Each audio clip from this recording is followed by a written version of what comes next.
ಎಲ್ಲರಿಗೂ ನಮಸ್ಕಾರ. ಮತ್ತೊಂದು ವಿಡಿಯೋಗೆ ಸ್ವಾಗತ. ನಾನು ನಿಮ್ಮ ಡಾರ್ಲಿಂಗ್ ಧನು. IPL 18 ತುಂಬಾ ಚೆನ್ನಾಗಿ ನಡೀತಾ ಇದೆ. ತುಂಬಾ ಮ್ಯಾಚ್ ಎಲ್ಲ ಥ್ರಿಲ್ಲರ್ ಆಗ್ತಾ ಇದೆ. ಬಟ್ ನೈಟ್ ಮ್ಯಾಚ್ ನೋಡಿದ್ರೆ ಇನಾಮಿನಸ್ ಗೆಲ್ತಾರೆ ಗುಜರಾತ್ ಟೈಟನ್ಸ್ ಅವರು. ಬಟ್ ಇವತ್ತಿನ ಮ್ಯಾಚ್ ತುಂಬಾ ಇಂಪಾರ್ಟೆಂಟ್ ಆಗುತ್ತೆ RCB ಮತ್ತು CSK. ಯಾಕಂದ್ರೆ RCB ಗೆ ಕುತ್ತು ಬರೋ ಸಾಧ್ಯತೆ ಇದೆ ಗುರು. ಯಾಕಂದ್ರೆ ಗೆಲ್ಲೇಬೇಕು, ಅನಿವಾರ್ಯ ಬೇಕಾಗುತ್ತೆ ಮ್ಯಾಚ್. ಇನ್ನು ಚೆನ್ನೈದವರಿಗೆ ಸೋಲೋದು ಅಭ್ಯಾಸ ಬಿಟ್ಬಿಡಿ, ಬಟ್ RCB ಮಾತ್ರ ಗೆಲ್ಲೇಬೇಕಾದ ಅನಿವಾರ್ಯ ಇದೆ. ಯಾಕಂದ್ರೆ ಫಸ್ಟ್ ಸ್ಪಾಟ್ ಇಲ್ಲ ಸೆಕೆಂಡ್ ಸ್ಪಾಟ್ ಬೇಕಂದ್ರೆ ಮ್ಯಾಚ್ ಗೆಲ್ಲೇಬೇಕು.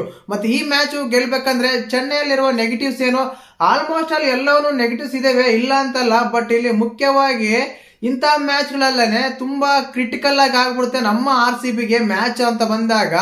ಮತ್ತೆ ಚೆನ್ನೈಯಲ್ಲಿರುವ ನೆಗೆಟಿವ್ಸ್ ಏನು, ಪಾಸಿಟಿವ್ಸ್ ಎಲ್ಲ ಏನಿದೆ, RCB ಗೆ ಯಾವ್ದೆಲ್ಲ ಪಾಸಿಟಿವ್ ಇರುತ್ತೆ, ಮುಖ್ಯವಾಗಿ ಓಪನ್ ಆಟಗಾರ, ಧ್ವಂಸ ಆಟಗಾರ ಏನಂತ ಕರಿತೇವೆ, ಪಿನ್ ಸಾಲ್ಟ್ ಅವರು ಈ ಮ್ಯಾಚ್ ಆಡ್ತಾರ, ಈ ಡೌಟ್ ಯಾಕಪ್ಪ ಬಂತು ನಿಗಂತ ಕೇಳೋದಾದ್ರೆ ಖಂಡಿತವಾಗ್ಲೂ ಲಾಸ್ಟ್ ಮ್ಯಾಚ್ ಅಲ್ಲಿ ಜಕಬ್ ಬೆತ್ತೆವಲರ್ ಆಡ್ತಾರೆ, ಫಿಲ್ ಸಾಲ್ಟ್ ಆಡಲ್ಲ ಮ್ಯಾಚ್. ಮತ್ತೆ ಇವತ್ತಿನ ಮ್ಯಾಚ್ ಅಲ್ಲಿ ಏನಾಗುತ್ತೆ, ಅವ್ರನ್ನ ಆಡಿಸ್ತಾರ ಪಿನ್ ಸಾಲ್ಟ್ ಅಲ್ಲಿ, ಇಲ್ಲ ಜಕಬ್ ಬೆತ್ತೆವಲರ್ ಓಪನರ್ ಬರ್ತಾರ, ಏನಾದ್ರೂ ಬದಲಾವಣೆ ಮಾಡೋ ಸಾಧ್ಯತೆ ಏನಾದ್ರೂ ಇದೆಯಾ, ಮತ್ತೆ ವಾತಾವರಣ ಹೇಗಿದೆ, ಪಿಚ್ ರಿಪೋರ್ಟ್ ಎಲ್ಲ ಹೇಗಿದೆ, ಟಾಸ್ ಆದ್ರೆ ಯಾವ್ದು ಇಂಪಾರ್ಟೆಂಟ್ ಆಗುತ್ತೆ, ಈ ವಿಷಯಗಳ ಬಗ್ಗೆ ಎಲ್ಲಾ ವಿಷಯಗಳ ಬಗ್ಗೆ ಚರ್ಚೆ ಮಾಡೋಣ.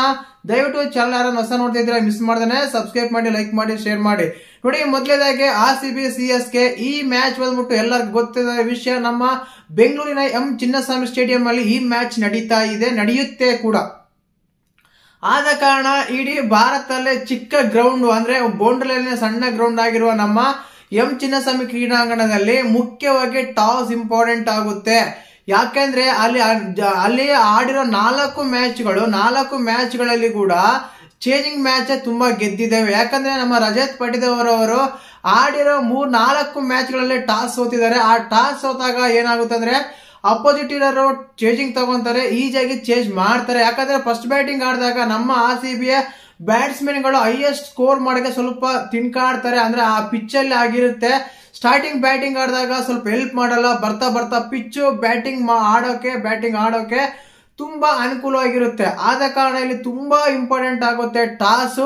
ನೀವು ಅನ್ಬೋದು ಲಾಸ್ಟ್ ಮ್ಯಾಚ್ ಅಲ್ಲಿ ನಮ್ಮ RR ವಿರುದ್ಧ RCB ಅವರು ಗೆದ್ದಿದ್ದಾರೆ ಗುರು, ಆರಾಮಾಗಿ ಈ ಮ್ಯಾಚ್ ಕೂಡ ಗೆಲ್ತಾರೆ ಅಂತ. ಇಲ್ಲಿ ಮುಖ್ಯವಾಗಿ ಏನಾಗುತ್ತೆ ಅಂದ್ರೆ ಮೇನ್ ಆಗಿ ಸ್ಕೋರ್ ಮಾಡಬೇಕು. 220 ಮೇಲೇನೆ ಸ್ಕೋರ್ ಮಾಡಿದ್ರೆ ಮ್ಯಾಚ್ ವಿನ್ನಿಂಗ್ ಸ್ಕೋರ್ ಆಗುತ್ತೆ. ಇಲ್ಲ 180 190 ಆದ್ರೆ ಬೆಂಗಳೂರು ಪಿಚ್ ಅಲ್ಲಿ ಈಜಿಯಾಗಿ ಚೇಂಜ್ ಮಾಡಬಹುದು. ಯಾಕಂದ್ರೆ ಎಲ್ಲಾ ಪ್ಲೇಯರ್ಸ್ ಆಡೋ ಅವಶ್ಯಕತೆ ಇಲ್ಲ ಗುರು, ಒಬ್ಬ ಪ್ಲೇಯರ್ ಆದ್ರೂ ಸಾಕು ಮ್ಯಾಚ್ ವಿನ್ ಆಗ್ಬಿಡುತ್ತೆ, ಆ ರೀತಿ ಇರುತ್ತೆ. ಆದ ಕಾರಣ ಟಾಸ್ ತುಂಬಾ ಇಂಪಾರ್ಟೆಂಟ್ ಆಗುತ್ತೆ. ಇನ್ನು ಮುಖ್ಯವಾಗಿ ಟಾಸ್ ಇಂಪಾರ್ಟೆಂಟ್ ಆದ್ರೆ ಒಂದು ವೇಳೆ ಚೆನ್ನೈ ಅವರು ಟಾಸ್ ಗೆದ್ರೆ ಅವರು ಕಡಾಖಂಡಿತವಾಗ್ಲೂ ಚೇಂಜಿಂಗ್ ತಗೊಂತಾರೆ. ಕೊನೆಗೆ ಧೋನಿ ಜಡೇಜಾವರೆಗೂ ಓವರ್ ಬ್ಯಾಟಿಂಗ್ ಆಡೋ ಸಾಧ್ಯತೆ ಇರುತ್ತೆ. ಇನ್ನು ಓಪನರ್ಸ್ ಪರವಾಗಿಲ್ಲ ಅನ್ಸಿದ್ರು ಆವಾಗ ಎಡುತ್ತಾ ಇದ್ದಾರೆ. ಬಟ್ ನಮ್ಮ RCB ಬೌಲಿಂಗ್ ಕೂಡ ಚೆನ್ನಾಗಿದೆ. ಮುಖ್ಯವಾಗಿ ಟಾಸ್ ಇಂಪಾರ್ಟೆಂಟ್ ಆಗುತ್ತೆ. ಇನ್ನು ಈ ಪಿಚ್ ಬಂದ್ಬಿಟ್ಟು ಆವರೇಜ್ ಸ್ಕೋರ್ 200 ಇರುತ್ತೆ. ಖಂಡಿತವಾಗ್ಲೂ ಈ ಸೀಸನ್ ಅಲ್ಲಿ ಬಂದಿರೋ ಎಲ್ಲಾ ಮ್ಯಾಚ್ಗಳು ಚೇಂಜಿಂಗ್ ಗೆದ್ದಿದೆ ಈ ಪಿಚ್ ಅಲ್ಲಿ. ಆದ ಕಾರಣ ಸ್ಕೋರ್ 220 ಮೇಲೆ ಇದ್ರನೆ RCB ಸೇಫ್ ಅಂತ ಹೇಳ್ಬೋದು.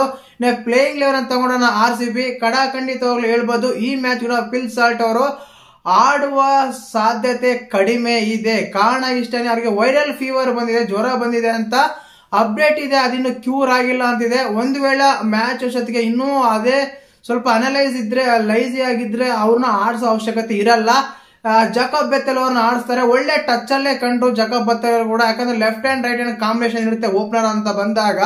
ಆದ ಕಾರಣ ಅವ್ರಿಗೆ ಜಕಬ್ ಬೆತ್ತೆಲ್ ಅವ್ರಿಗೆ ಆಡಿಸಬಹುದು, ಯಾಕಂದ್ರೆ ಅವ್ರಿಗೂ ಒಳ್ಳೆ ಸ್ಟ್ರೋಕ್ ಇದೆ. ಬಟ್ ಪಿನ್ ಸಾಲ್ಟ್ ಅವರು ಆಡಿದ್ದಾರೆ, ಹಾಗಂತ ಅವ್ರು ಎಲ್ಲಾ ಮ್ಯಾಚ್ ಕನ್ಸಿಸ್ಟೆನ್ಸಿ ಮೇಂಟೈನ್ ಮಾಡಿಲ್ಲ, ಅವಾಗ ಅವರು ಔಟ್ ಆಗ್ತಿದ್ದಾರೆ. ಅದೇ ರೀತಿ ಜಕಬ್ ಬೆತ್ತೆಲ್ ಅವ್ರಿಗೆ ಔಟ್ ಆಡಿದ್ದಾರೆ. ಈ ಮ್ಯಾಚ್ ಅಲ್ಲಿ ಕೂಡ right to left hand combination ಆಡೋ ಸಾಧ್ಯತೆ ತುಂಬಾನೇ ಇದೆ. ಯಾಕಂದ್ರೆ ಜಕಬ್ ಬೆತ್ತೆಲ್ ಅವರು ತುಂಬಾ ಸ್ಟ್ರಾಂಗ್ ಆಗಿ ಕಾಣ್ತಾ ಇದ್ರು ಲಾಸ್ಟ್ ಮ್ಯಾಚ್ ಅಲ್ಲಿ. ಆದ ಕಾರಣ ಈ ಮ್ಯಾಚ್ ಅಲ್ಲಿ ಕೂಡ ಅವರೇ ಆಡುವ ಸಾಧ್ಯತೆ ತುಂಬಾನೇ ಇದೆ. ಫಿಲ್ ಸಾಲ್ಟ್ ನಾವು ಓಪನರ್ ಆಗಿ ಫಿಲ್ ಸಾಲ್ಟ್ ಬರೋದಿಲ್ಲ ಗೊತ್ತಿರುತ್ತೆ.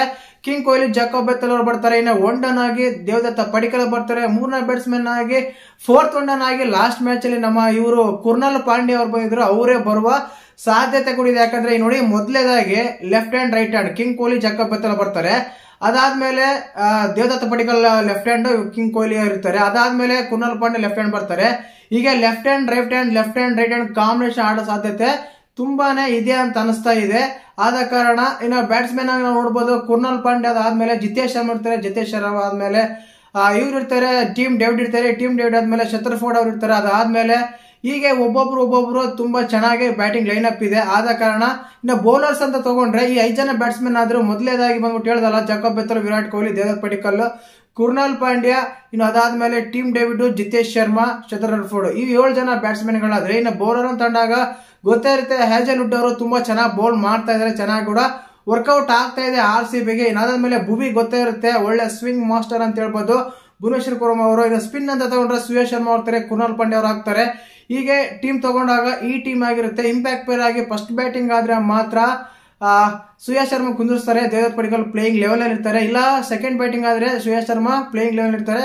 ಇಂಪ್ಯಾಕ್ಟ್ ಆಗಿ ನಮ್ಮ ದೇವದತ್ ಪಡಿಕ್ಕಲ್ ಬರ್ತಾರೆ. ಈ ರೀತಿ ಆಗಿರುತ್ತೆ. ಇದರಲ್ಲಿ ಯಾವುದೇ ಟೀಮ್ ಚೇಂಜಸ್ ಬದಲಾವಣೆ ಯಾವುದೇ ಇರಲ್ಲ. ರಜತ್ ಪಡಿಕ್ಕಲ್ ಕ್ಯಾಪ್ಟನ್ ಆಗಿರ್ತಾರೆ, ಗೊತ್ತಿರೋ ವಿಷಯ ತಾನೆ. ಇನ್ನು ಚೆನ್ನೈ ಅಂತ ತಗೋಣ. ಚೆನ್ನೈಯಲ್ಲಿ ಆಲ್ಮೋಸ್ಟ್ ಅಲ್ಲಿ ಟೀಮ್ ಎಲ್ಲ ಇದೆ ಗುರು, ನ್ಯೂ ಪ್ಲೇಯರ್ಸ್ ಎಲ್ಲ ಆಡ್ತಾ ಇದಾರೆ. ಬಟ್ ಎಲ್ಲದರಲ್ಲಿ ಎಡಿತಾ ಇದಾರೆ. ಇಲ್ಲಿ ಮೇನ್ ಆಗಿ ನಮ್ಮ ಇವ್ರ ಹೆಸರೇನು ಪತಿರಾಣ್ ಅವರು ಬೌಲಿಂಗ್ ಅಲ್ಲಿ ಎಡುತ್ತಾ ಇದ್ದಾರೆ. ಅದು ಅದೇ ಸಲ ಇವತ್ತು ಕೂಡ ಎಡುವಲಿ, ಚೆನ್ನಾಗಿ ಬೌಲ್ ಮಾಡದೆ ಇರ್ಲಿ ಅಂತ ಬಯಸೋಣ. ಕಾರಣ ಏನ್ ಹೇಳಿ, RCB ಗೆಲ್ಬೇಕು ತಾನೆ. ಆದ ಕಾರಣ ಆ ರೀತಿ ನಡಿಲ್ಲ ಅಂತ ಹೇಳೋಣ. ಇನ್ನು ಗೊತ್ತೇ ಇರುತ್ತೆ, ಆಯುಷ್ ಮಾತ್ರ ಅವ್ರು ಆಡ್ತಾರೆ, ಅಬ್ದುಲ್ ರಶೀದ್ ಅವ್ರು ಆಡ್ತಾರೆ. ಇನ್ನು ಅದಾದ್ಮೇಲೆ ಜಡೇಜಾ ಬರ್ತಾರೆ. ಅದಾದ್ಮೇಲೆ ಬ್ರೋವಿಸ್ ಅವ್ರು ಬರ್ತಾರೆ. ಬ್ರೋವಿಸ್ ಅವರು ತುಂಬಾ ಚೆನ್ನಾಗಿ ಬ್ಯಾಟಿಂಗ್ ಚೆನ್ನಾಗಿ ಆಡ್ತಾ ಇದಾರೆ. ಬೇಬಿ ಎಬಿಡಿ ಅಂತೆಲ್ಲ ಕರೀತಾರೆ. ಆದ್ರೆ ಇದೆಲ್ಲ ಸ್ಟ್ರೋಕ್ ಇರುತ್ತೆ. ಇದು ಚಿಕ್ಕ ಗ್ರೌಂಡ್ ಬೇರೆ, ಅವರು ಆಡದೆ ಇರ್ಲಿ ಅಂತ ಬಯಸೋಣ. ಯಾಕಂದ್ರೆ ಅವ್ರು ಆಡೋದು RCB ತುಂಬಾ ಡೇಂಜರ್ ಆಗುತ್ತೆ ಗುರು, ಇದಂತೂ ಸತ್ಯ.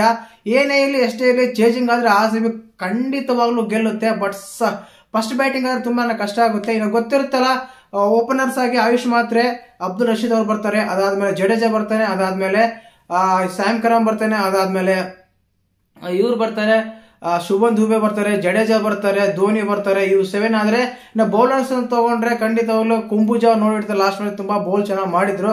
ಆದ್ಮೇಲೆ ಪತಿರಾಣ ಇರ್ತಾರೆ. ಸ್ಪಿನ್ ಅಂತ ತಗೊಂಡಾಗ ಅಹಮದ್ ಇರ್ತಾರೆ, ಅಬ್ದುಲ್ ಅಹಮದ್ ಅವರು ಇರ್ತಾರೆ. ಈ ರೀತಿಯಾಗಿ ಚೆನ್ನೈ ಟೀಮ್ ಇರುತ್ತೆ. ಖಂಡಿತವಾಗ್ಲು ಕಂಪೇರ್ ಟು RCB ಲೋ ಇದೆ ಚೆನ್ನೈ.